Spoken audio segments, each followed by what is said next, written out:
y'all. Look out now. It's the Bourbon and Banter Podcast, the biggest and most honest podcast in all of bourbon. That's right, friends and neighbors. We got everything you need to drink curious right here. So sit back, grab a pour, and check your feelings at the door, because we're here to lay it down for you as only Bourbon and Banter can. It's holiday time again, and we've got a brand new set of Thanksgiving pants with plenty of extra room for turkey and stuffing, sweet potatoes. Don't forget the pie and the cookies and the candy, of course, but and plenty of whiskey.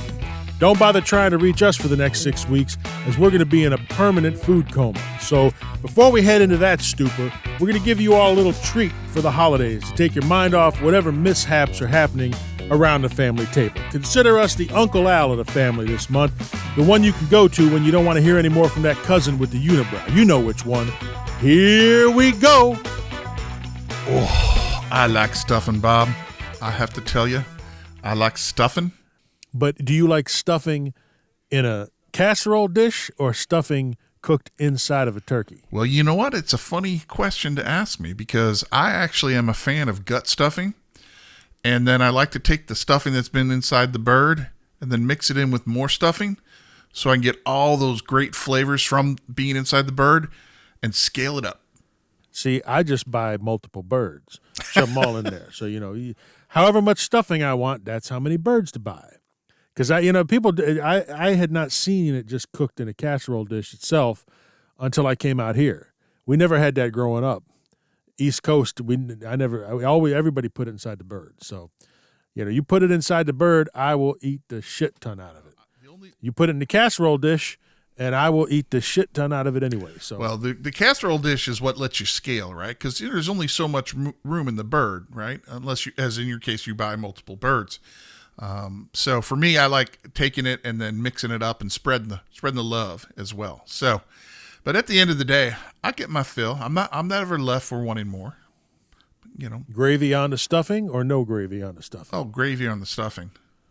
Absolutely. There you go. And none of this, makes everything none better. of this out of the jar gravy either. We're talking homemade. No. Homemade gravy. No. Homemade. No, Heinz can kiss my ass when it comes to stuff, or when it comes to gravy. No. Mm-mm. Yeah, no, the real stuff.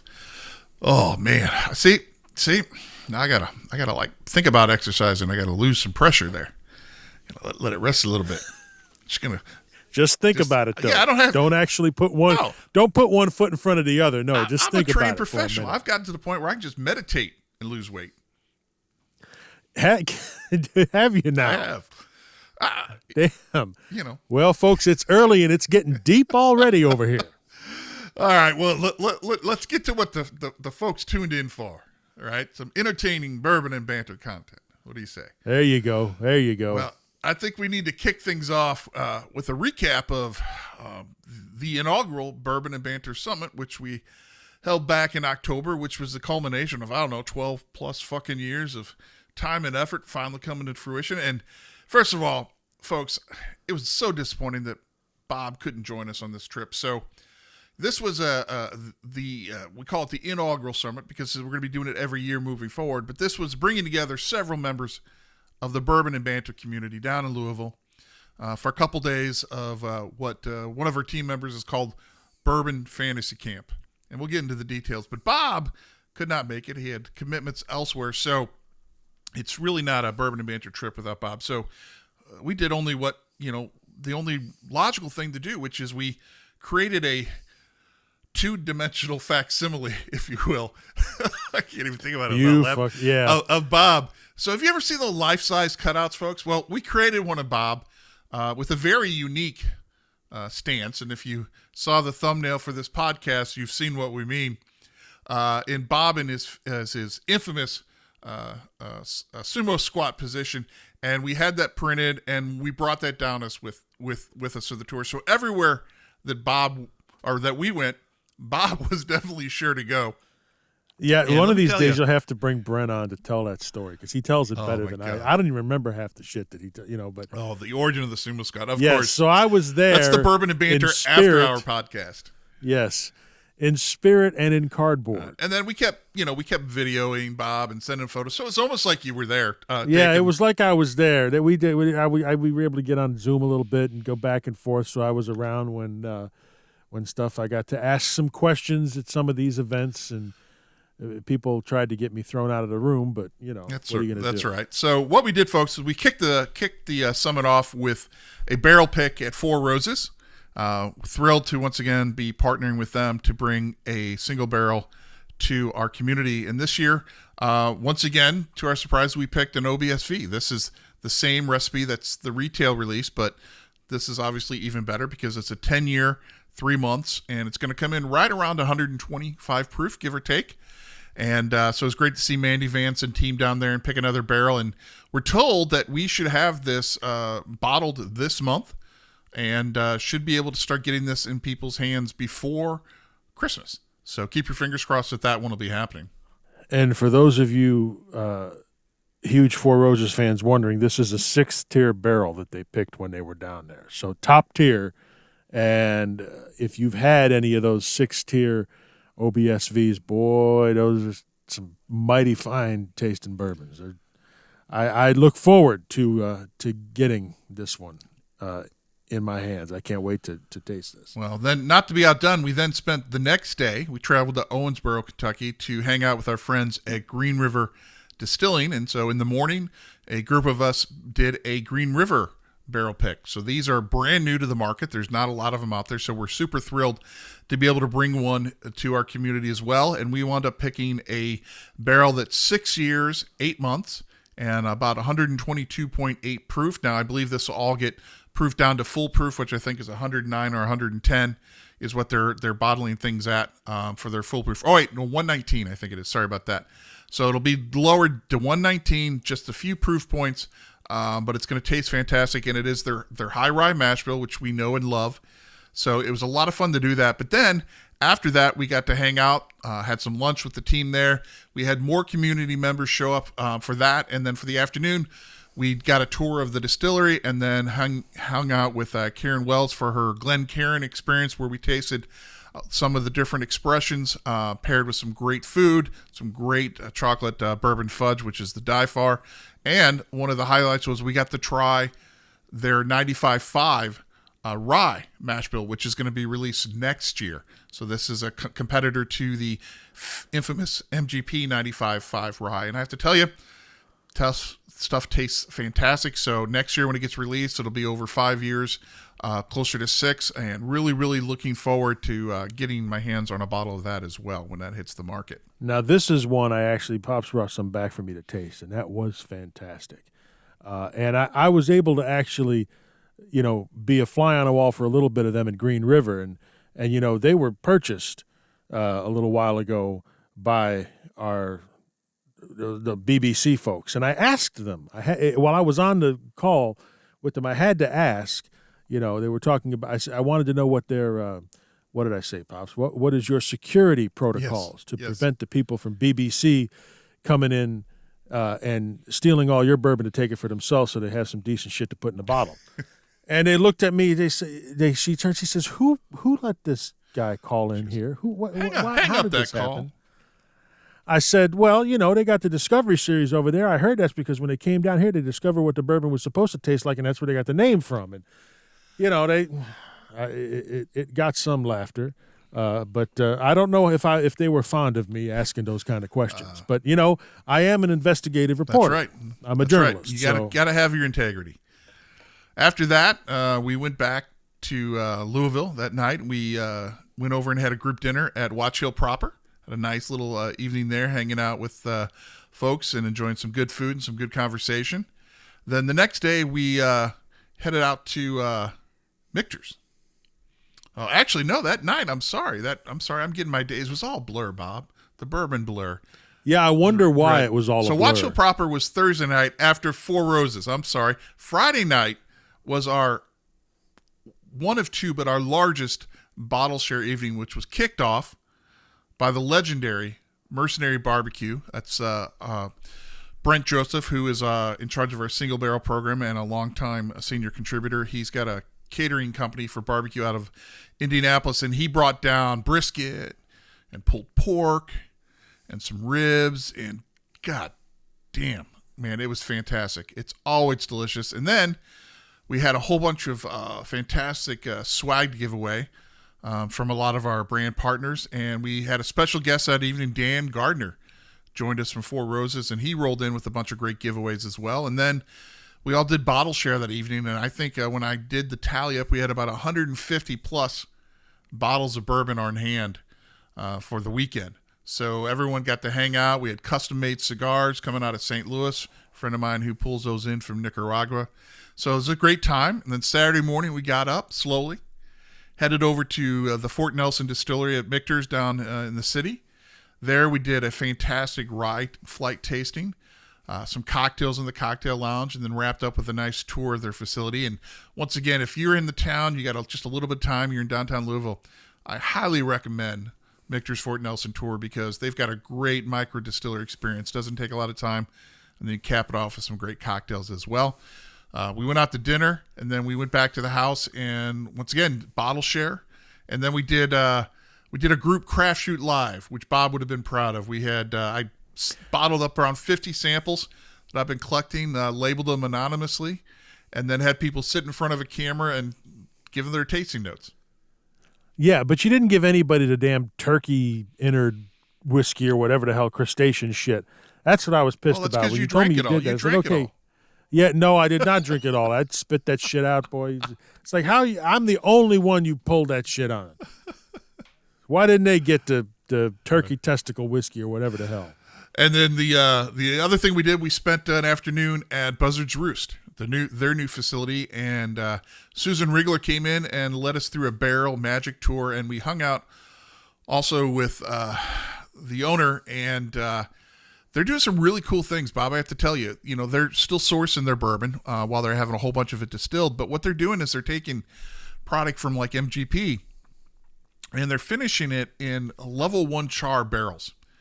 And I don't know, I guess I never really thought about it and the difference that could make, but man, the flavors that was pulling out, the bourbon that they were giving us that was only a couple years old had amazingly rich flavor profiles that were really kind of hitting the strike zone for me. So I was really, really impressed with the products that they're doing. Bought a couple bottles, brought them home. They have a fantastic cigar rye, which I can tell you pairs extremely well with a good cigar.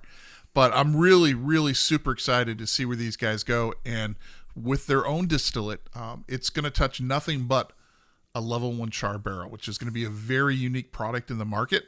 And if what they're doing right now is any sign of where that's heading, they're going to be a real contender. And good chance we're going to go down and do a single barrel pick from them next year as well because of what we're seeing. I think everybody was suitably impressed. So I'll have to have you over here soon, Bobby. You can try some of their stuff. Couple other things you all did, of course, before they went to get all that tasting going on at Michter's and Buzzard's Roost. They went to the Biscuit Belly, and I was pissed. Brent called me from the Biscuit Belly just to make sure that I knew they were there and I wasn't. Well, and the other thing we did was we hung out with Kelly Ramsey that was going to be the second thing. Art Eatables. Which is our favorite chocolatier, but we brought you back a box of Majescas that she gave to us. Yes, yeah, and they're gone. But let me tell you something, folks. If you eat spicy food, sometimes you have some food that's a little spicy, leaves a little fire on the lips. A Majesca, a chocolate-covered sea salt Majesca from Art Eatables is the cure to take that fire lip right out. You just have one of those, and boom, it's gone. It's a beautiful thing. So not only does Kelly know what she's doing with the chocolate, but she is also, it's medicinal, folks. So, think about that as the holidays roll around. Somebody might like a little spicier food on a table. You want to counteract that? Just keep a Majesca, not in your back pocket. You might sit on it and squish it. No, but just keep it with you and pop that in there. And now Pops has told me that she has also got a great tasting bar at her downtown location. Oh, yeah. And they're doing all kinds of pours for regular folk pricing. Oh yeah, you can do like a flight of 4. I think it was like $12-$14, something like that. So they don't have a huge, and you can buy bottles there too, but they're not set up like a full liquor store. But I tell you what, if you're looking for a really cool experience where you can get some chocolate, try some whiskeys that maybe you never thought you were going to get your hands on, not break the bank. Check out the Art Eatables location downtown. and it's right across the street from Buzzard's Roost, so you can hit two birds with one stone from one roost, so to speak. Check it out. And, of course, Christmas is coming up and cold weather, so go to arteatables.com and you can order some stuff. Cool weather's coming. They can have an easy time shifting. Now, you're probably all saying, Pops, telling us all about this. You're making us jealous. Why the hell would you do this? That's because I want to build up some excitement for next year, because this, we're going to do this every year, do this big summit. It's not always going to be in Louisville. It could be somewhere else. But to get in on this and to be invited to this, you need to be a Bourbon and Banter community member. And all you have to do is go to bourbonbanter.com/community and sign up. Paid members, of course, get first invite to get tickets, and these are going to be limited things. We're not going to make this a 100-person event. We want this to be intimate. We want to get access, do things you can't do with a group of 100 people. So once again, anybody's in the community will get invited, assuming tickets don't sell out. So you know what you got to do if you want to be on the list for next year, and hopefully we'll get to see you guys in person next year for that. But enough about us, Bob. I think it's time that we turn our attention to the industry. What do you say? Let's go to a little bit of whiskey news, folks.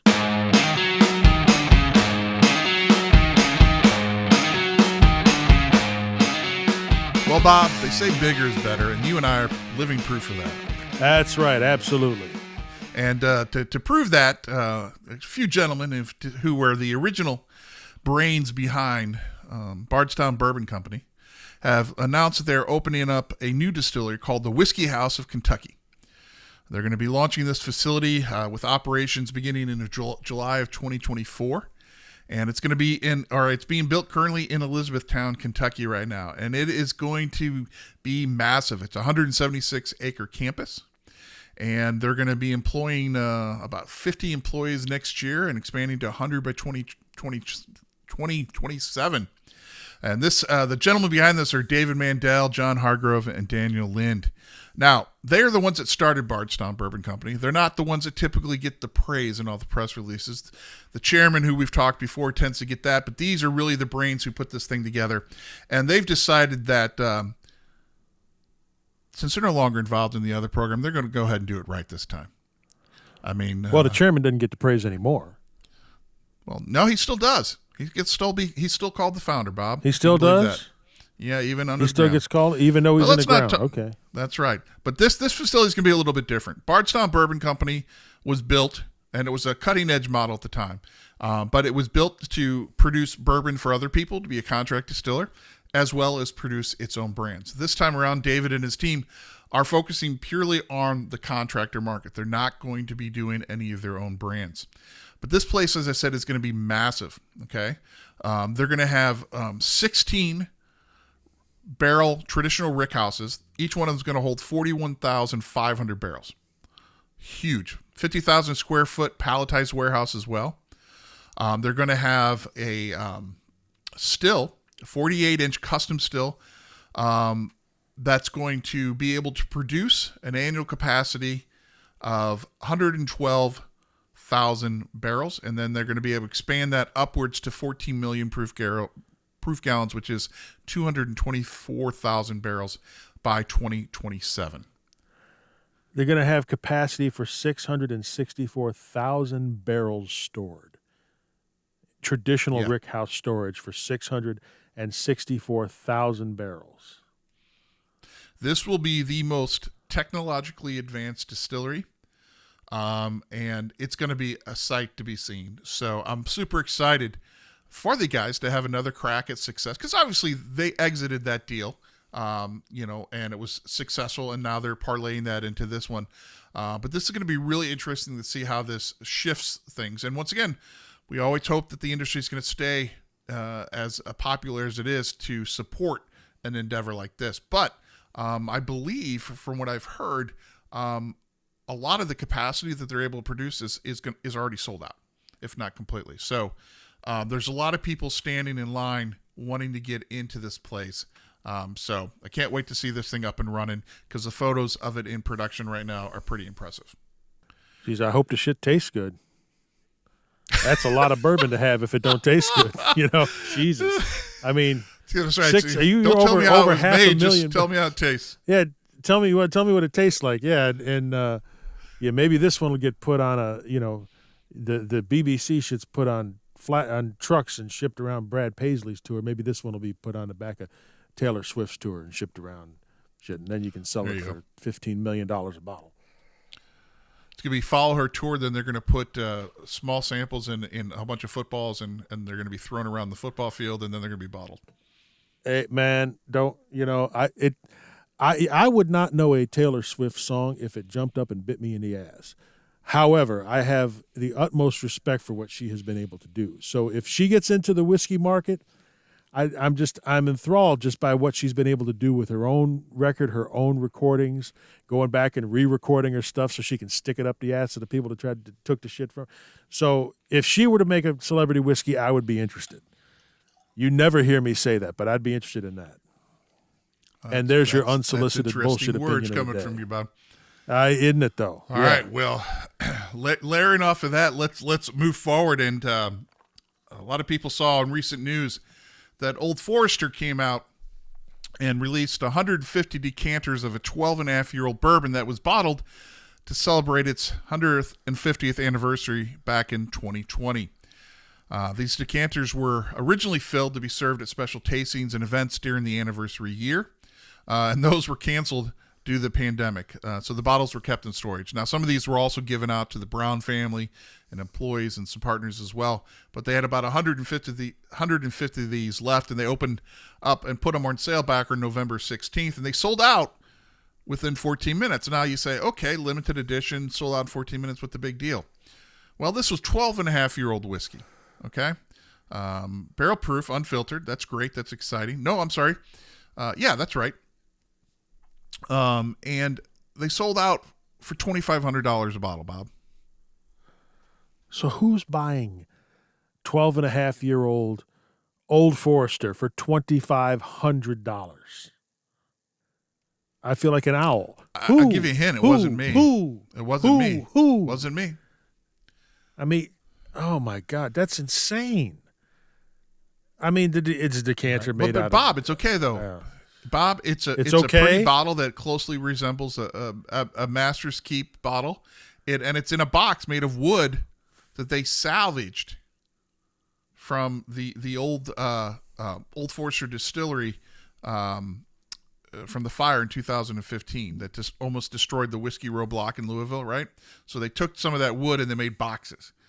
And I'm sure that's contributed to the $2,500 price tag. Oh, and you also get to have a meet and greet dinner with members of the Brown family, which I'm sure they're thrilled about. So cousin Jethro is going to come to your dinner for $2,500. Something like that. Yeah. So it's an interesting thing. And now what's funny is when we posted this, we had a gentleman email me, ask me, he's like, "Hey, I've got a bottle of Old Forester 150th anniversary release in my hands that I bought a couple of years ago. What's the difference?" And I said, well, that was cheaper, and that was 6 to 8-year-old whiskey. This is 12.5-year-old whiskey. So I'm sure it makes up for the delta, right? So the first, once again, folks. The first thing you said is, well, that was cheaper. Like the guy doesn't realize that. Well, what's the difference? Well, it was cheaper. You smart ass. Well, I'm a very sophisticated individual when I respond to emails. What can I tell you? Well, anyway, 14 minutes to sell out 150 bottles at $2,500. So once again, too rich for my blood, and purely nothing more than a status collector symbol, because I'm sorry, 12.5-year-old Old Forester will be probably nice and tasty, but I'm not even ponying up for the birthday bourbon, so you're not going to see me pony up for this one. So enough said. Is Campari going to sue them for infringement on the bottles? No, because the Campari bottles have a little bit more customization to them, but they're very similar in the shape. Coincidentally, though, last month Brown-Forman reported that Old Forester sales dropped by 9% in the first quarter of 2024, in the first quarter of fiscal 2024. So, surprisingly, sales will be up. Our revenue will be up next quarter because of the sale of these bottles. But it does speak to a trend right now we're seeing, that according to a recent study, they're showing that spirit sales in the U.S. dropped by 3.5% in the year up to September 2023. Obviously, this is going along with as inflation continues to hit consumer spending habits. So it raises up an interesting thing because the data shows drops of 5.1% for spirits and 8.4% for wine. The only segments that had really kind of upticks were premixed cocktail segments. And then some tequila as well were going up as well. So, but then they also say that currently spirits priced $25 and above are outselling those under $25 by only 90 percentage points compared with last year at this time when the gap was bigger. So what we're seeing here is we're starting to see a drop. We're starting to see premium spirits dip a little bit as well. So, with brands like this selling these limited editions, Blue Run hitting the market with their super pricey mediocre whiskey, maybe consumers are starting to get it. We'll wait and see. My guess is we're just going to ride along with the whole inflation thing and see how that peters out. But going along with what reported last month of a lot of liquor store owners reaching out to us and letting know that the $100 plus bottles are starting to sit and gather dust. I think all the data is coming together so that there's going to be a little bit of a scale back, and we'll see if the holiday season kind of pushes that off a little bit or restores some confidence. I'll be curious because you're still seeing them come out, or at least, well, we're told they're coming out. Not that we'll ever see them, but the stuff is still getting released at that super, crazy premium price point. So, but I'll be interested to see where we are next year at this time. Is this stuff still sitting on the shelf, or finally sitting on the shelf now because nobody's buying it? You used to be able to go in and you could find multiple editions of premium releases from years past that were priced at $100 or $200 that are still there on certain things. You don't see that as much now, but I don't know. Stuff is going crazy. I'm still trying to absorb $2,500 for a Brown Forman 12-and-a-half-year-old. I'm still trying to absorb that from the last segment. Right. Well, factor in that there's also a looming tariff issue with the UK, potentially, where there's going to be a 50% tariff applied to U.S. spirits being exported to that country. And if that actually goes into effect, you're going to have a double whammy. So, once again, when it's too expensive to export bottles and sales go down, how long does that have to last for us to start seeing some, if not price changing, which is harder to put into place, but maybe some better allocation of certain bottles would be nice to see. But once again, complicated industry. But the good news is, Bob, you and I, we drink Curious, and we're perfectly fine with a $19 bottle of Wild Turkey. So we're not going to run out of anything anytime soon. That's right. That's the most important turkey this time of year anyway. It ain't the Thanksgiving turkey, it's the Wild Turkey. But Bob, I know you like a good holiday pop-up experience, and I read recently, and you can tell me more about this, that Bulleit, that's right, Bulleit Bourbon opened up an immersive pop-up bar. Just not a pop-up, but an immersive pop-up. What does that mean? You're talking about pop-ups. I thought you were talking about like the pop-up, the summer pops, the red, white, and blue popsicles and shit that you get in the summertime. But no. Yeah, so I guess earlier. You mean a push pop? Like a push pop, yeah. Earlier this month, Bulleit opened the Bulleit Limitless Lounge in Los Angeles. Collaborated with a media agency out there, and it's part of Diageo's multi-year commitment to championing and amplifying those breaking new ground in culture. So the Bulleit Limitless Lounge combined art, design, cocktails, music, and projection mapping technology. I don't even know what that is. I guess in the space, it says the walls, the furniture, the floor changed from one scene to another while guests enjoyed cocktails designed to accompany the visual experience. I'm taking from that is that there's a whole bunch of shit going on that doesn't have anything to do with the whiskey, perhaps to detract from the fact that you're drinking, a somewhat mediocre whiskey. I don't know. I don't think you need all that fancy technology, Bob. I think if you just drink enough Bulleit bourbon, the floor will change, the floor will move, and you will start seeing things all over the place. That could be. So that could be. I'm with you. I don't think you need all this fancy stuff to enjoy bourbon. But once again, we got to understand, these brands, these big ones especially, they need to build awareness, right, and trial amongst people who would normally never drink bourbon. So if this gets them into the category, I guess it's not a bad thing, and more power to them. But you know where you're not going to find these people is you're not going to find them underground in a coal mine. But you know what you are going to find underground in a coal mine these days? I'm betting you'll find a distillery. That's right. There. You're going to find bourbon. That's right. You're going to find bourbon. That's right. Evidently, Brothers Wright Distilling Company is going to invest nearly $38 million in building a new Kentucky distillery that will mature bourbon in a century-old coal mine. All right. God, I can only hope they're going to call it Canary Bourbon. That'd be fantastic. Well, we got the Wild Turkey. You got the Blue Run Butterfly. You've got the Eagle Rare. The Fighting Cock. So now you get the Canary. Okay, well. That's right. So they're going to build a 12,000 square foot distillery, rickhouse, welcome center, museum, and restaurant on 20 acres. And they're going to be aging the bourbon underground. Now, as we've seen from the recent Maker's Mark cellar age release, getting that sort of that subterranean cooling temperature can do a lot of really cool things. So I hope that these guys are going to do a combination of above ground and then below ground. Because if you're just going to go straight below ground, I think you're going to run into some potential aging issues, right? Because you're not going to get enough of that upfront heat cycles that's going to permeate and get into the wood and whatnot. But if you can age it for a while above ground and then finish it off underground and let it slowly kind of go into that thing with some folks who know what they're doing, I think it could be pretty cool. Much better than putting it in the back of a truck and following some troubadour in concert. So I'm excited to see where this one leads to. And like I said, I really hope, maybe just their first limited edition will be the Canary in the Coal Mine release. That's what I'm really hoping. Yeah. Well, we'll have to wait and see, Pops. We will.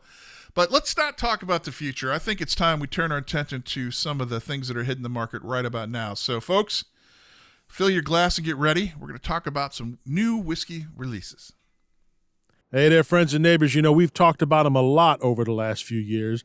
And if you haven't had the opportunity to try something from our friends at KO Distilling, what are you waiting for? They're nestled in the beautiful mountains of Virginia. And if you think the view up there is breathtaking, just wait until you taste their whiskey. KO Distilling's whiskeys are currently in the 4 to 6 year age range, with their bare knuckle high rye bourbon being closer to 8 years old. One of the best bottles we've had from anyone in the last several years is the cast strength private barrel pick of bare knuckle high rye bourbon we did last year. That's right. KO has got a private barrel program now. You can reach out to them at info@kodistilling.com for more information. They've increased distribution. They're now in 7 states, Washington, D.C., and online at kodistilling.com. So their whiskey is only a short drive or a short click away. Craft whiskey done the right way by folks who know what they're doing. That's something we're always going to applaud. Check them out at kodistilling.com.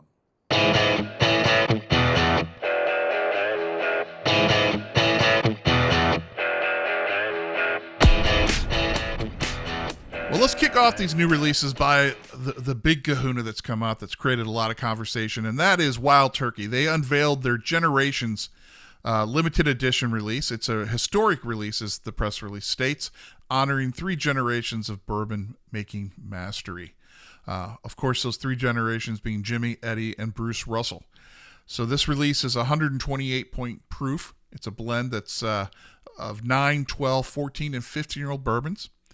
And this is going to be on sale for a paltry fee of $450. There's going to be about 5,000 bottles of this available at select retailers. And they threw a nice big party about it. I've seen folks who were there, wrote about it. Sounded like it was a fantastic event. And obviously, from listening to the podcast that both Bob and I are big fans of Wild Turkey and the Russells and the product that they do. Not so much of the Campari strategy to increasingly push out limited editions that are breaking the bank for the traditional loyal Wild Turkey drinker. Now, once again, full disclosure, businesses can do what they want. Everybody should be making money. But for God's fucking sake, this is absolutely ridiculous. $450, Bob. Though, and we happen to be recording this on Jimmy Russell's birthday. So happy birthday to the Buddha of bourbon, the godfather of them all, to Jimmy Russell. I mean, like Pop said, yes, we love what the Russells do, And going into this, we were talking about this beforehand, and both of us are like, "Are you kidding me?" But if I look at it in this way, think about the $450 and $500 bottles that we've been seeing released over the last several years. If I ever had the capacity to spend that kind of money, this bottle would, I'm sure, be, leaps and bounds above the other one. You've got the what's the pig bottle? The Whistle Pig has got the $500 bottle. Boss The Hog. Boss Hog. Dylan's got a couple $500 bottles. We've seen some other things that are like $700 a bottle. And Pappy's even. I don't know what MSRP is on Pappy 23 anymore, but so I'm sure that as a family, for the family to be able to have something that the three of them worked on, I'm happy for them. But Jesus, $450. The thing that actually gets me, though, even more than this, I mean, this is a unique, once in a lifetime thing. You're never maybe going to be able to do this again. Is the Camp Nelson 13-year private rickhouse one that just came out? Is it now $350 or something like that? That's the Russell's Reserve single barrel. That's the one that's got me even more pissed off than this. And I don't know what the highest proof wild turkey release has ever been. So 120.8. I don't know that I've ever seen a wild turkey that high. I'm sure there have been. I may just not be familiar, but that's a pretty high proof turkey. Yeah, and we have a review on the website from Drew, and he was hesitant to give it a bottle rating because of the price, but not only because of what the bottle represents. He said that it's such a unique release. While it has the DNA of turkey in it, it's going to be totally different than what most people would expect. And so that's a very unique point as well. So once again, this is a collector's release, right? This is not the everyday drinker. $450 is really expensive. I think you could have celebrated the generations and the work to date without having to be so expensive. But once again, every brand has jumped the shark. And so I'm just continually shouting into a corner with this thing. But, obviously, happy birthday to Jimmy. Congratulations to these folks. We still think they do tremendous work. Just not liking the pricing policy. But if you're lucky enough to get your hands on one of these, enjoy it. And, don't let the dust gather on this one, because this is one you need to sit down, drink, pull in your son, your grandson, your cousins, whatever it may be, bring in your best friends, and drink it in the spirit of which it was made. And don't make the ghost of the Russell family come after you, because they're going to be around for a long time. Well, let's go to something a little bit cheaper and a little bit more accessible, because we don't get to say this very often, right? And this is Barrel Craft Spirits. They're introducing a new line called Barrel Foundation Bourbon. Now, Barrel Craft Spirits is known for doing exemplary work with taking source products and blending them in a way that 1 + 1 = more than 2. And we've been big fans of a lot of their releases. And everything that they've released to date has been barrel strength, which, quite frankly, is the way that I enjoy most of my whiskeys these days. But this one is their first foray into a non-cask strength bourbon. So this is them blending whiskey at less than cask strength. And this one is 100 proof bottling, which is a blend of Kentucky, Indiana, Tennessee, and Maryland bourbons. So it's got a mash bill of 73% corn, 23% rye, and 4% malted barley. And it's going to retail, you ready for this, Bob, for only $60. And there really hasn't been much from Barrel at that price point. So I'll be interested to see what this tastes like. Kentucky, Indiana, Tennessee, and Maryland. Well, and I just so happen to be sipping on a glass of it right now, and it's tasty. I mean, obviously, it's a lot lighter proof than I'm used to, but it's got a lot of the great flavor notes that you kind of get out of Barrel. So, I mean, somehow they've brought their fingerprint through on this as well, and I think this is a a nice tasty bourbon. Once again, it's $60. So in one way, it's approachable from their portfolio. But at the same point in time, it's, is this going to be better than Elijah Craig, something of that nature? Well, guys, at $60, you're going to be able to buy a bottle and find out for yourself. So I highly recommend you guys go out and grab a bottle of this and let us know what you think. As always, whether it's feedback on this or anything else we have to say, drop us an email, podcast@bourbonbanter.com, and one of us will read it and potentially respond to you as well. And it's going to be a permanent line extension, right? This is not just a one-off, right? This is a new addition to their portfolio. Correct. Absolutely. So New Riff has released a pair of 8-year-old whiskeys, malted rye and a Bohemian wheat, which is the distillery's oldest releases to date. So the first one up is the Bohemian Wheat Bourbon. Cue the soundtrack. I know everybody's got it in their head right now. Mamma mia! I'm sorry, I can't even start. We'll probably get flagged for copyright. We're just gonna dub over that, cut it in. That's all right. Well, anyway, it's a Bavarian Dunkelweizen style bourbon mash bill crafted from 3 different wheats. One of those being a malted wheat. So what it means is there's no malted barley in this, which is kind of different, right? Because they're using the malted wheat to get the enzymes for fermentation. It's bottled straight from the barrel at 117.9 proof without any chill filtration. Then there's the malted rye 8-year-old. It's 100% malted rye. And according to the press release, it's aged to quote-unquote perfection. So once again, they've done a pretty good job with their ryes. This one is 8 years old, so this will be a fun one to check out as well. And both of these are part of the New Riff's High Note limited edition lineup, and it's available predominantly through their whiskey club and at their tasting bar. But some limited quantities will also find their way into Kentucky distribution. But if you're not in Kentucky, you can't get this. So once again, $69.99 for each one of these. Once again, which seems to be the new normal. $60 to $70. So check them out if those are of any interest to you. And say, Bob, that wheat one, I'm a little bit curious about that one. Yeah, I'd be curious to see how that one tastes. Yeah, I would be as well. And for $70, it is as you were saying earlier, it's a little more approachable in terms of terms of limited release stuff. So, right. But I tell you what, I'm going to pony up and save a little bit, buddy, for this next one, and that's Old Overholt. They're announcing the release of an extra-age cast-strength rye. So it's a 10-year-old powerhouse hitting the shelves this fall, and it's 121 proof. And it's aged in one of the few remaining escalator-style warehouses in Kentucky, more specifically Warehouse V, for those of you who track those sorts of things.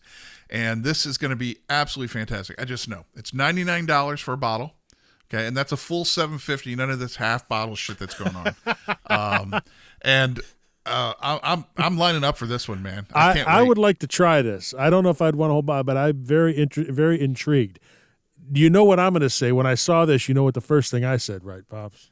What was that? Is please do the same with the brother bourbon of this release. Please do the same. Give me an extra aged cast strength Old Granddad, please.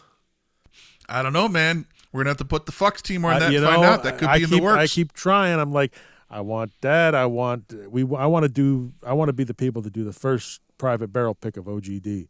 But hey, come on, Beam. Well, we all have to have dreams, and that's a pretty good one as far as dreams go. Switching gears and heading out west, Frey Ranch has introduced a limited edition American single malt smoke whiskey. This is going to be part of their new smoked series, and this is pretty cool. So Frey Ranch is one of the only estate distilleries in this country, meaning that everything that they use to produce their whiskeys is grown on their ranch. All the grains, everything they use to make it, they don't need any outside source other than the water, which is a whole big thing in Nevada. But they've been there for, their ranch, their farmland has been there longer than Nevada's been a state.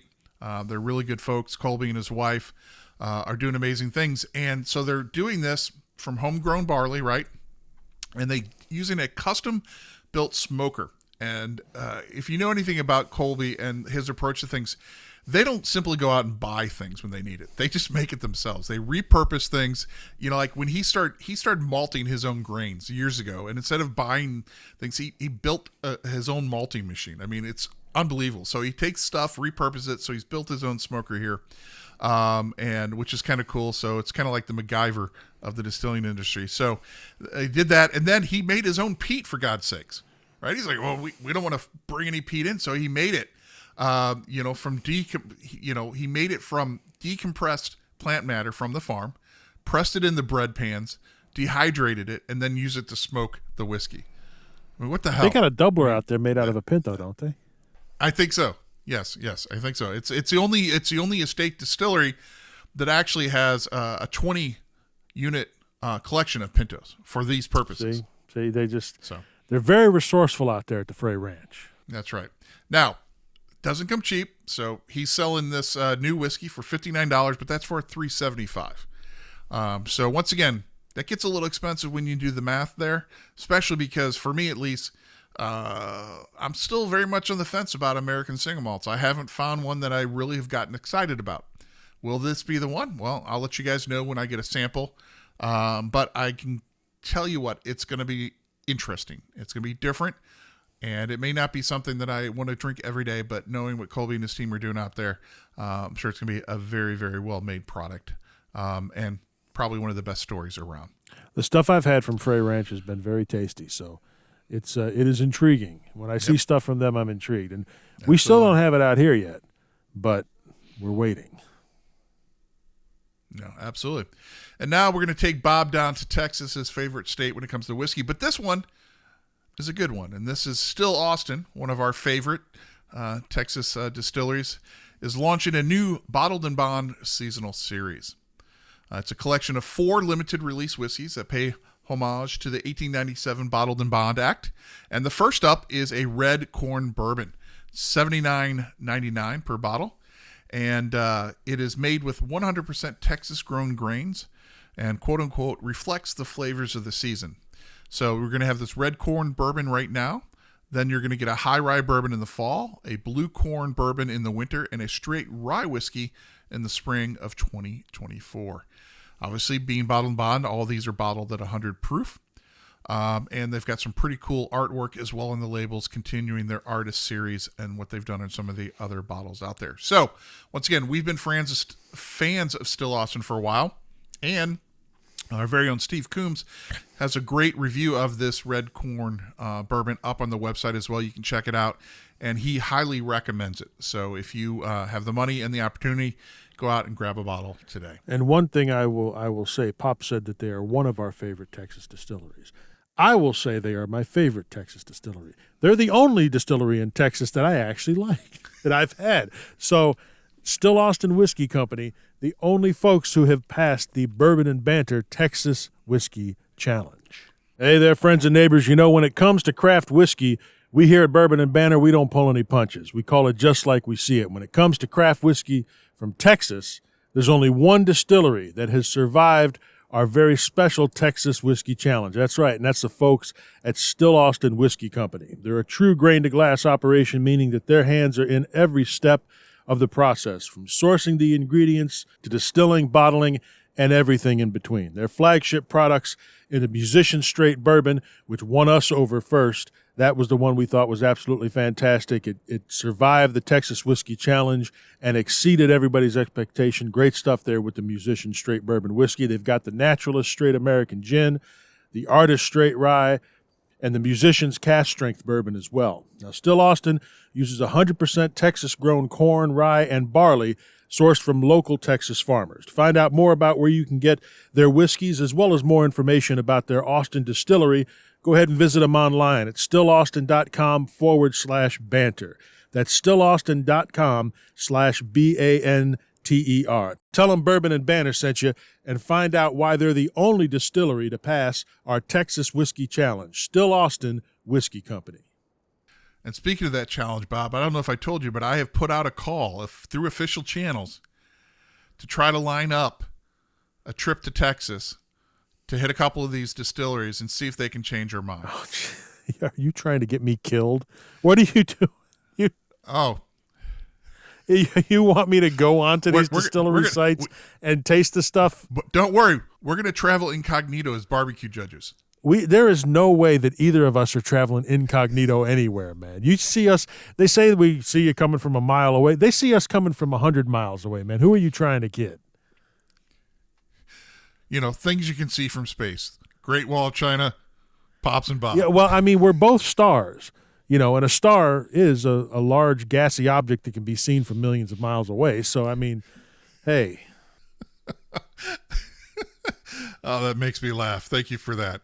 Well, with that said, Bob, I think it's time for us to switch gears and talk of all things butterflies and birds. What do you say, brother? I think we can do that. Our Fox team, our Bourbon and Banter forensic undercover knowledge seekers, they were on vacation earlier this month, enjoying the fresh mountain air. They were out in Colorado just hanging out.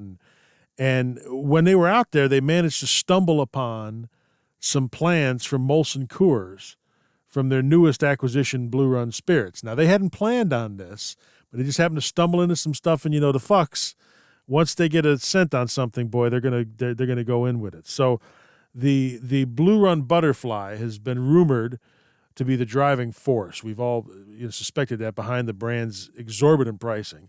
And although we can't confirm it, we can confirm that new management is doubling down on the nature motif with plans for a future limited release. So the Blue Run Spirits Distillery, which is supposedly going to be built in Georgetown, Kentucky, the land they have for that is not only a natural habitat for butterflies, but for hummingbirds as well.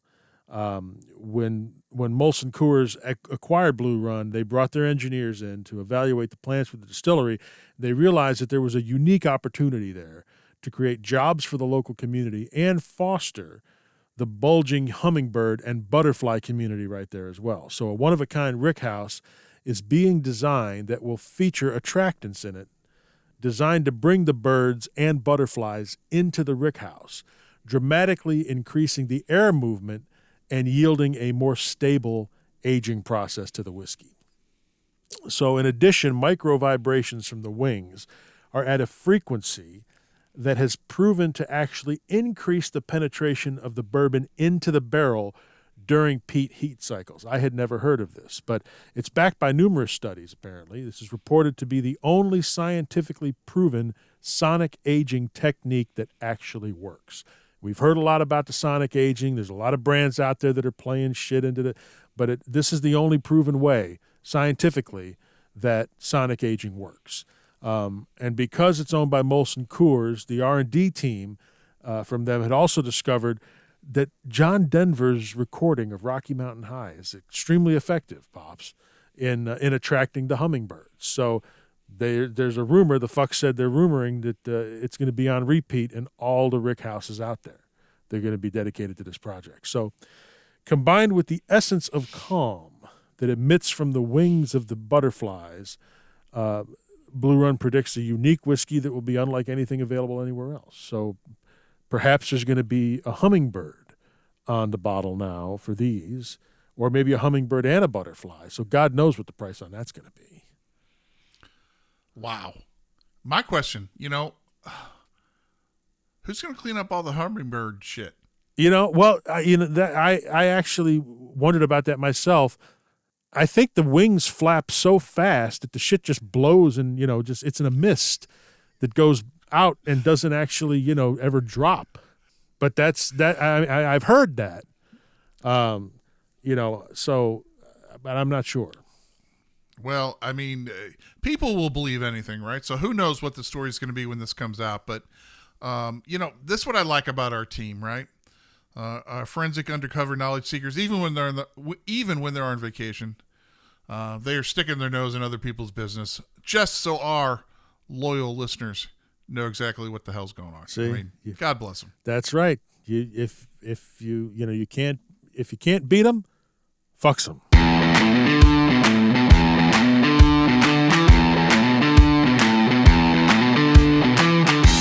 All right, folks, you've held out, stayed with us this long.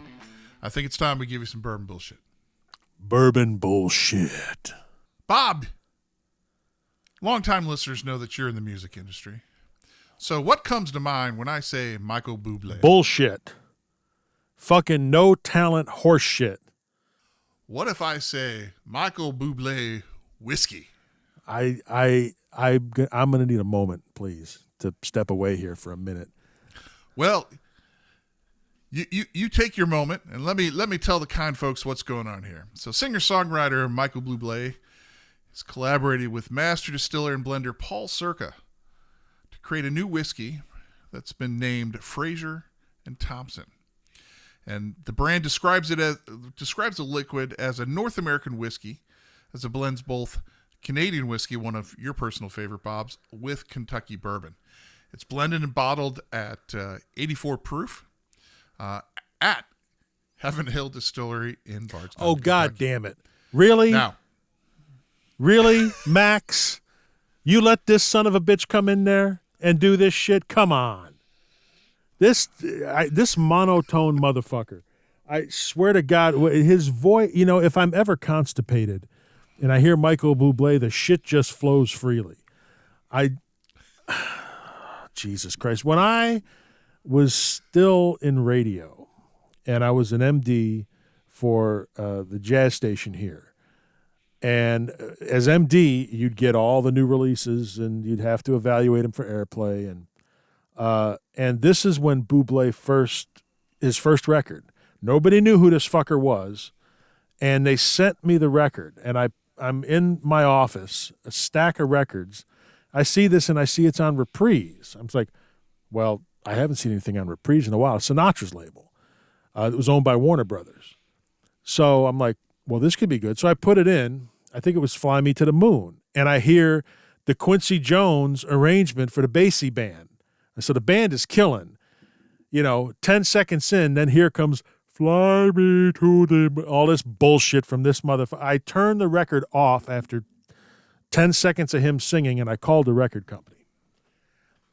And I said, what the fuck are you all doing? You've got the Sinatra Basie band arrangement, and this motherfucker who can't sing shit is singing along with him. They said, yeah, we kind of thought you were going to say that.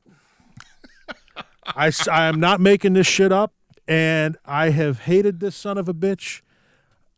Oh, my God. He's a monotone unibrow motherfucker. I mean, kiss my ass. So what is the whiskey? Unbeknownst to me, Pops, they send you some of this? They did, because they knew they couldn't send it to you. No, you would have had to blind me on this. Blind me on this, and even then I could probably smell the bullshit aroma on it even before I got to it. So, yeah, I have it in the glass in front of me, so let's go ahead and take a nose of this real quick. Super light nose. First thing I'm hit with, quite frankly, and this has been sitting in the glass since we started the podcast, is ethanol. I smell alcohol. Very grainy alcohol, which is probably that Canadian whiskey saying hello. Hello. Hello, eh? Little faint caramel in there. Nothing like the fig and blood orange in the nose that the press release quotes. Let's go ahead and taste it. Super light on the palate. I mean, it's 84 proof. It tastes like somebody put maple in this. Well, there's a fucking surprise. Once again, more of that grain alcohol in there. When the maple notes hit, it's kind of enjoyable as like a flavored whiskey, but super lightweight, little alcohol forward, grainy. It's not much to it. Nowhere near obviously the barrel bourbon is higher proof and significantly better, but so I'm not going to say it's poorly made. It's not exciting. And I don't think it's positioned to be anything exciting because unlike most celebrity whiskeys, this one's only $29 a bottle. Yeah, well, not exciting. That definitely tracks with Michael Bublé. And I'm seeing here at the end, they said the Union, a hospitality insight platform that collects data from the U.S. on trade venues across 34 states, revealed that consumers pay 73% more for celebrity spirits. That's in the press release. Oh, for fuck's sake. Well, we'll pay more for this shitty whiskey to accompany this shitty recording sung by this shitty fucking singer. So, oh, God damn. So if you can't tell, I don't like Michael Bublé. Well, I don't think you're going to like his whiskey either. I'm just thankful that they're only charging $29 a bottle for it. All those people that have his whole discography, if that's still a term, can go out and buy his whiskey and still have money to go out and buy his next release. You go out and buy his whiskey, then you CDs. go out and buy some Imodium AD to stop the diarrhea because the shit's just flowing, or the Pepto to stop you from throwing up. Fuck's sake, Michael Bublé whiskey. So Bob, this brings up the next topic for bourbon bullshit. In that, we've tried the whiskey, we don't have a great opinion of it, and we share that. I stumbled across someone recently on Instagram. I don't even remember the handle name or how many followers he has, but it seems to be fairly well established, well spoken, seems to know his stuff. But he was sharing a post where he talks about he feels that it's a waste of time for his listeners, our fans, followers, whatever they're called, and also not a good use of his time to post reviews that are negative or unfavorable, if you will. So if he tries a whiskey and doesn't like it, instead of posting that and sharing that, he just does nothing with it. He chooses to only post things that he enjoys. And normally I would just scroll past this stuff, but I saw it and I read it, and then he had something like 230 comments on it, which were huge. And the comments were 75% appeared to be in favor, like, this is really great. Yeah, we need to stay positive in this world, and thank you for doing that. And the other 25% were like, I call bullshit. This totally ruins any credibility. If all you post is things that you like, how can you consider yourself a critic? Now, I don't know if he considers himself a critic or just someone who wants to share what he does, but it brought up for me a topic that I think is interesting, because Bourbon and Banter has always been painfully honest. Sometimes we're over the top for entertainment value, but we're always honest. If we don't like something, we explain that we don't like it, and we try to make alternative recommendations. And then we love something, we talk about what we love about it as well. And we can like something and hate the price, and we always talk about that. And ultimately, the idea is to give people enough information to make their own decision, right? We always say, find someone, whether it's me or you or Jim or Aaron or Brent, anybody on the team who palate aligns with yours, and follow them for their advice. So I'm kind of curious from your perspective, should we and everyone else just only share positive things to make the world a bright, shiny, happy place? Or, is there an issue in that a lot of people are thinking that's the way to go, and we really need to get back to this honesty and transparency thing if you're going to go out and be someone who puts out your point of view on things? All right, so I'm going to avoid the lure here to jump all over and take take things a little bit too far, as you say, for entertainment value. In seriousness, and everyone knows we here are always incredibly serious, but it is, even if it's difficult, you have got to tell people if you do not care for something, because you're not only it not only confirms that you're not just in this just for whoever gives you whatever access to things or is paying for review or whatever, but you're trying to help people make an educated decision about something that is their hard-earned money. Like if I am curious about something, and let's say I wasn't a part of this team and I wasn't as well versed in what's going on, and I see, there's a new $100 bottle from Four Roses or from Wild Turkey. I really want to go and grab that, and I spend $100 on it, and I get it, and it's mediocre. It's like, well, shit, I wish I would have known that. Well, if no one's putting in negative reviews of it, and it's all just positive, there's not even a place for me to go for it. So, I trust what our team says and what some other folks have to say. I want to know if they don't dig it. You can be professional and still post a negative review. Obviously we do things here sometimes push it a little bit further for entertainment value. But I will say that none of my comments on Michael Bublé were for entertainment value. I don't like that motherfucker. Fair enough. Well, I really want to hear what people think about this. So please drop us a comment on the website where this is posted, or send us an email, podcast@bourbonandbanter.com. at bourbonbanter.com and let us know. I agree with you. I think at the end of the day, if you're going to go out there and share your opinions, you share the good and the bad. Otherwise, you're nothing but a one-sided thing. It's the way I feel about awards competitions. Awards competitions, if everybody wins, it's bullshit. If everybody, the winners get medals, but you don't share the rest of the information. I would like to see an award show that doesn't give everybody a medal, and also incorporates and talks about the stuff that performed poorly. That would be more valuable to the consumer more than anything. But we don't need to go down that rabbit hole too far. But at the end of the day, I really want to hear what people think. So let us know, podcast at bourbonbanter.com. And one of the things I'll say is, we have friends who work for these distilleries and who have secured us samples of things. And if we don't like it, we tell them. And they're not upset with us. They take it for what it's worth. It's our opinion. And, we still have a friendship afterwards. We'll talk about, as we have, even in this episode, our favorite people making whiskey putting something out there that is an exorbitant price that we just don't see eye to eye with. But we'll still say that, and we're still going to drink other products of theirs. But you can't just talk about all the things that are lollipops and rainbows and shit. So. Well, and I think the last Bourbon and Bullshit segment kind of hits on this, right? Blue Run is returning this year with their 12 days of bourbon, just in time for the holidays. What this is they're going to feature a dozen single barrel-proof high rye bourbons, available 1 bottle per day, leading into the holidays. Each variety of the highly coveted bourbon is available for 1 day, and 1 day only, Bob. Okay, so you got to get these fast. They're limited editions. They're going to sell out. All right, and historically, I'm told they sold out in minutes. So obviously, they're working that Brown-Forman playbook, or vice versa.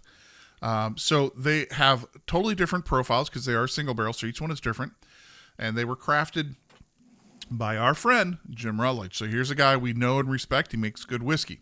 All right, Blue Run, well, they're doing what Blue Run does best, which is marketing, right? Just like Nike shoes, right? Nike makes a shoe.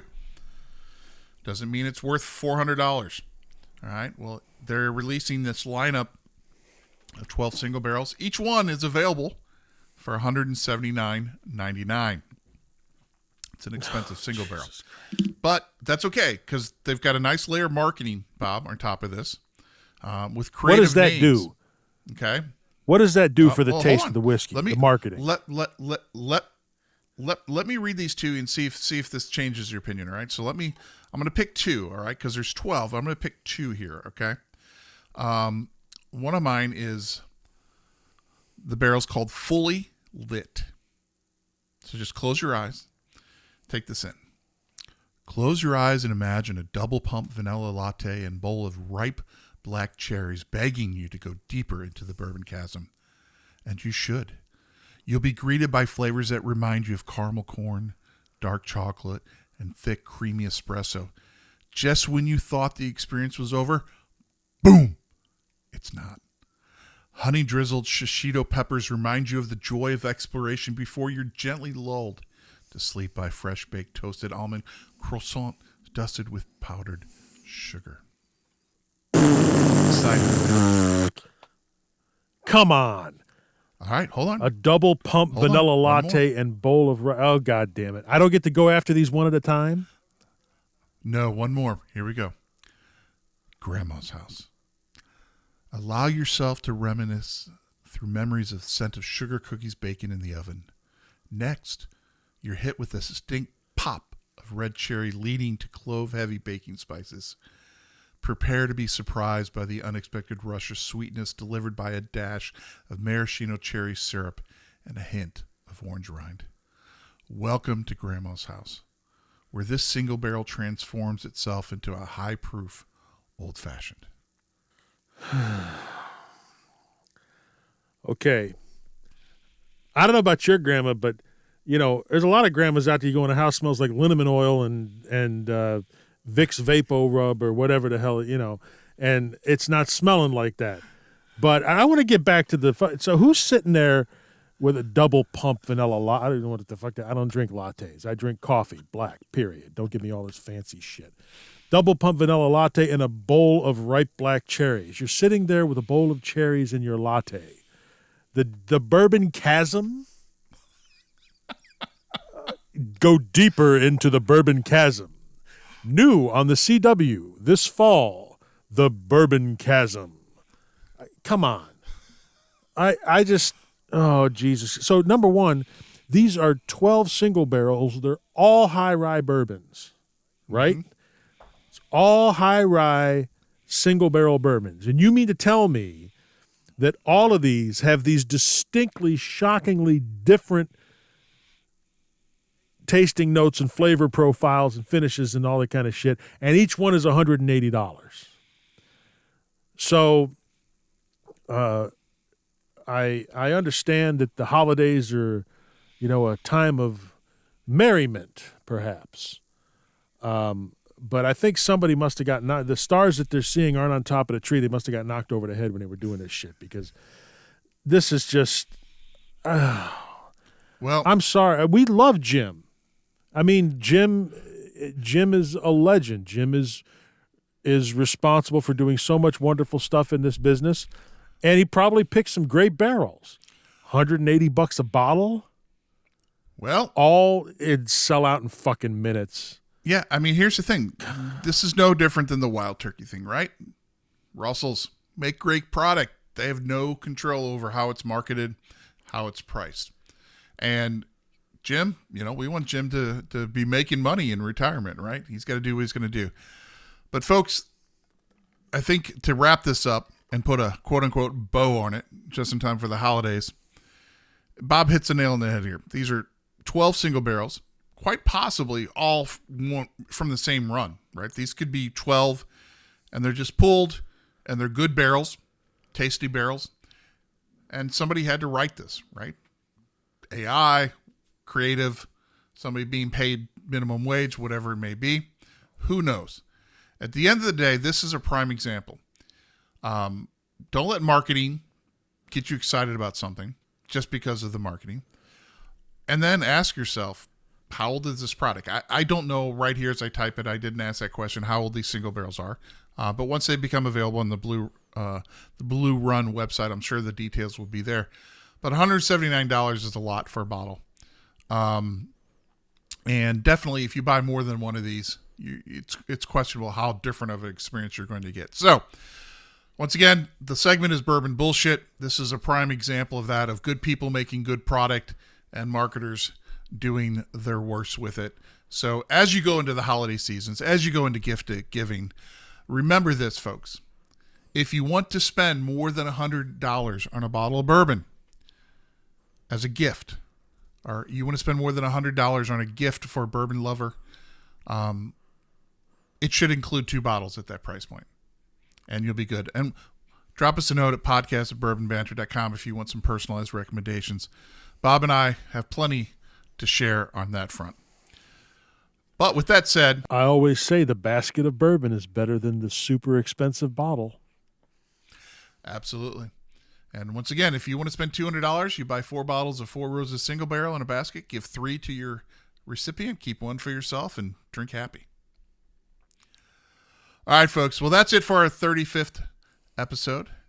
And as always, we appreciate you tuning in and giving us your attention. Drop us a line at podcast@bourbonbanter.com. Let us know what you think, the good and the bad. And if you liked it, well, of course, please share with your friends. We want to up that listener count as well. And if you like our approach to bourbon and you're beyond being a tater and you want to stop paying that tater tax, check out bourbonbanter.com/community. Become part of our group. We have had a little bit of an issue with Facebook, so we're saying farewell to Facebook. We're moving everything to Discord. So we're going to have a very intimate conversation community set up, unlike any other. So we'd love for you to join us.